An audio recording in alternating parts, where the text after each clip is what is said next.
Yeah. Okay. Hi. My name is Ashley Duschel, and my topic for today is the insanity plea. The definition that I'm going to use for the insanity plea is that one must be so mentally impaired by a psychological disorder that they have no understanding of the nature or quality of their actions.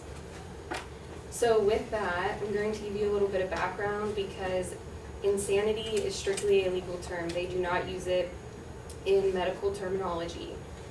So insanity became involved with the law before modern psychiatry in England. When people would commit suicide, there were consequences for that. It was a crime. So not only were they not allowed to be buried, but they were not even allowed to be buried in consecrated ground. All their goods were taken away from their families, so their families were left impoverished. And it was only after the fact that a doctor would be brought in to declare the person who committed suicide insane. So the doctor had no prior engagement with the patient, but yet said he was insane. And it was just a simple way to circumvent the punishment for suicide.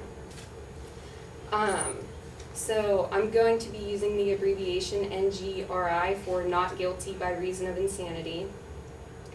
And my main claim is the insanity plea is an unreasonable and unnecessary legal tactic. My first supporting claim is that the criminally insane have the mental capacity to make conscious decisions. Premeditation is a factor that allows for sufficient forethought. Dr. Thomas Sawes, he's a professor of psychiatry at SUNY Health Science. He spent his entire career disproving mental illness. He has a PhD in psychiatry, and he's documented saying, "I do not believe that anyone who commits a crime is incapable of understanding what he did, but incompetence," and this touches on the question of mental retardation, people who are so incompetent, they don't know how to commit the crime. A crime is a coordinated human act. You have to pick out something, you have to have a gun, you have to have a knife. It's a complicated performance. And competence is evident. A psychological encyclopedia states, in some studies, as many as 70% of NGRI defendants withdrew their plea when a state-appointed expert found them to be legally sane. In the most of the rest, the state didn't contest the NGRI claim. The defendant was declared incompetent to stand trial or charges were dropped. High-profile cases like these involving rich defendants inflame the debate. And my second supporting claim is the criminally insane are emotionally aware of their actions. Moral behavior is found at the roots of human actions. So Dr. Saw's studies show that attempts to describe and alter such behavior without at the same time coming to grips with the issue of ethical values are therefore doomed to failure.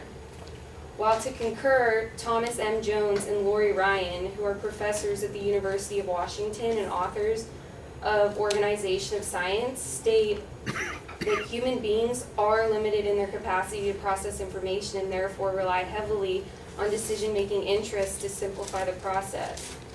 So what they're saying is that you use your morals making every decision you make even if you don't know it. Satisfaction is proof of an unresisted urge. NBC News iterates that a 1996 study of 43 forensic patients at an outpatient treatment program in Chicago found that 8 had been arrested or committed new crimes after being released from a mental hospital. Later tying this statement with the case of a man named Philip Paul, who murdered a 78-year-old woman because voices were telling him that she was a witch. He was sentenced to a mental institution, escaped, but then later reinstitutionalized, and then was released 3 times after that, each time being brought back because he went back to his behavior before. My third supporting claim is psychiatrists and psychologists treat moral and social issues which cannot be solved using medical procedures or the law. Mental illness is not a diagnosis. Dr. Sawes continues to argue with the terminology of the word disease. He states, strictly speaking, disease or illness can only affect the body.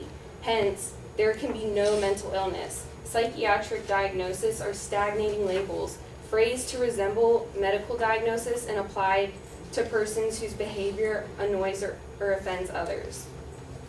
The Psychological Encyclopedia documents regulation concerning who can testify as to insanity of a defendant is very inconsistent from state to state. According to a national survey, only about 60% of states required an expert witness. And then less than 20% required additional testing from that, and only 12% required a test. So those deemed mentally ill are to remain in the institution until approved by a doctor, and even at that, they're only going to be released when the doctor acknowledges, in his opinion, that he is capable of being in society. And mental illness is not the blame for one's actions. Dr. Saw's unique terms, he states, moreover, the concept of mental illness also undermines the principle of personal responsibility, the ground on which all free political institutions rest. The introduction of psychiatry considerations into the administration of criminal law, corrupt the law, and victimize the subject on behalf they are employed. And yet, when it comes to determination, we pretend that it's a phenomenon that can't be found. So in conclusion, by having the insanity plea, it regards the criminals as irresponsible patients rather than responsible persons. Hence, the uselessness of the insanity plea. Thank you.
All right, the proposition's a little problematic because it's got multiple parts to it, and a couple of those parts sound like they are value claims.